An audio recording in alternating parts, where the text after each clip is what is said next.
Hello everyone, this is Rahul from TA state exams. दोस्तों, आज हम जिस टॉपिक के बारे में बात करने वाले हैं, आप किसी भी देश के नागरिक हों, आपके लिए ये जानना बहुत ज़्यादा ज़रूरी होता है कि जब राष्ट्र पर विपत्ति पड़ती है तो किस तरीके से आपके जो फंडामेंटल राइट्स हैं वो किस तरीके से वायलेट होते हैं।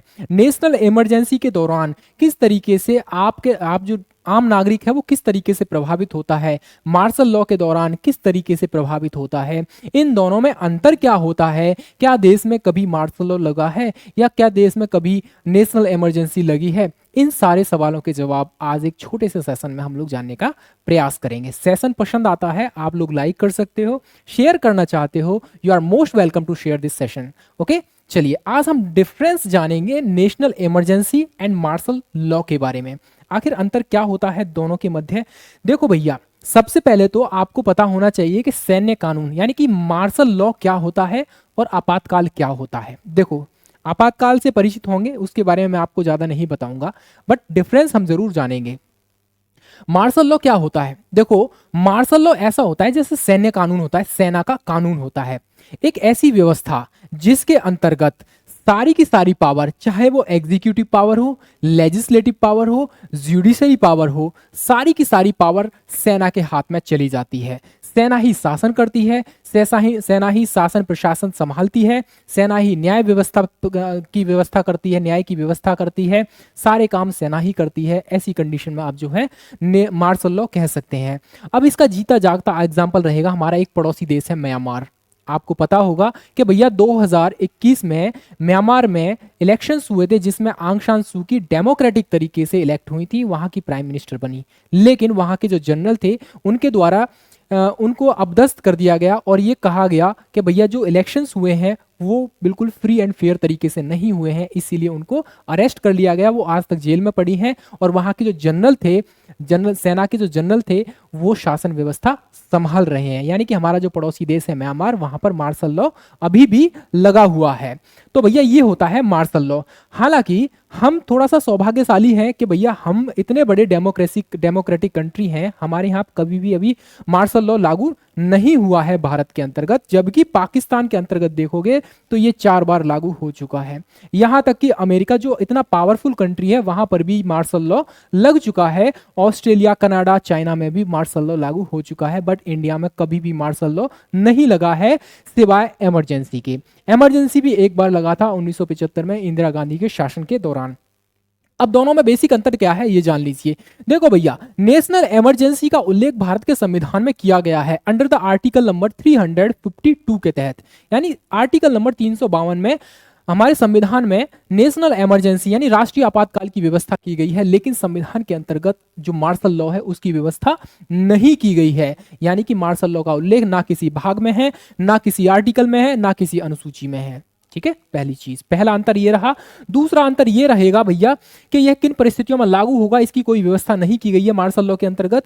और यह ना केवल यह मार्शल लॉ जो होता है केवल नागरिकों के मूल अधिकारों को प्रभावित करता है। इंपॉर्टेंट चीज रहेगा ये कि भैया नागरिकों के मूल अधिकारों को प्रभावित करता है, जबकि जो इमरजेंसी होती है वो ना केवल नागरिकों के मूल अधिकारों को प्रभावित करती है बल्कि केंद्र और राज्यों के मध्य संबंध को भी प्रभावित करती है।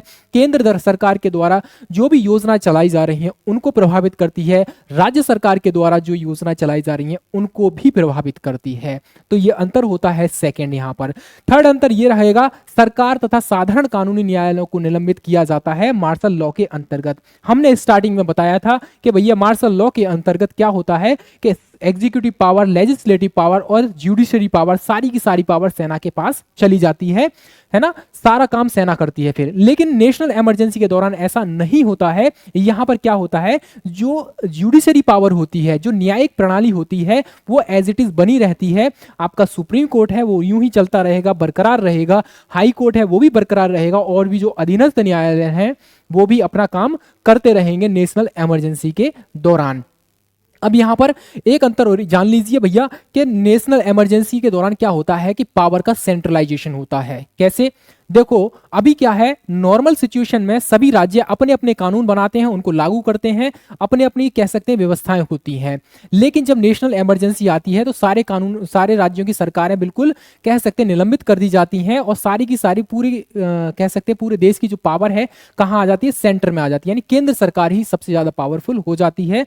आपातकाल के दौरान सारे काम फिर केंद्र सरकार ही करती है, राज्यों को कोई पावर नहीं होती है।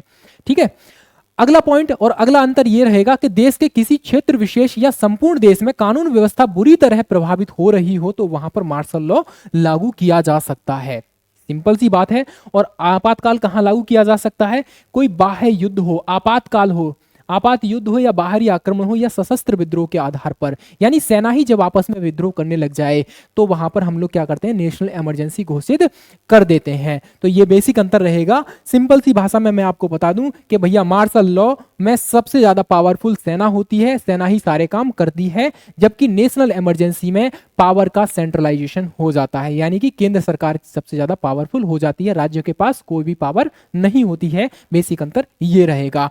अब भैया परिणाम क्या होता है, हालांकि देखिए भैया परिणाम तो इसका बहुत ही खतरनाक होता है कि भैया नागरिकों के मूल अधिकार जो है वह प्रभावित होते हैं, नागरिकों के मूल अधिकार प्रभावित होते हैं, साथ में केंद्र और राज्यों के मध्य संबंध भी प्रभावित होते हैं, राष्ट्र की प्रगति जो है रुक जाती है, और सबसे इंपॉर्टेंट चीज कोई भी डेमोक्रेसी कंट्री के लिए ये बहुत ज्यादा कह सकते हैं कलंक के समान होता है, क्योंकि उसकी डेमोक्रेसी पर एक धब्बा लग जाता है। तो ये बेसिक अंतर होता है मार्शल लॉ और आपातकाल के दौरान। परिणाम आपको पता ही है भैया क्या क्या हो सकते हैं, बाकी पीडीएफ में आप लोग पढ़ सकते हो। ठीक है, तो ये बेसिक अंतर था। आप एक जिम्मेदार नागरिक हैं, आपको पता होने चाहिए भैया कि आखिर होता क्या है, बेसिक अंतर क्या होता है। ठीक है, तो सेशन कैसा लगा जरूर अपनी राय कमेंट सेक्शन में दीजिए, और मिलेंगे फिर नेक्स्ट इन्फॉर्मेशन के साथ। तब तक के लिए अपना ख्याल रखिए, अपनों का भी ख्याल रखिए। टीए स्टेट एग्जाम्स को अभी सब्सक्राइब कीजिए अगर वीडियो इन्फॉर्मेटिव लगा हो तो। मिलते हैं नेक्स्ट सेशन में, तब तक के लिए जय हिंद, जय भारत।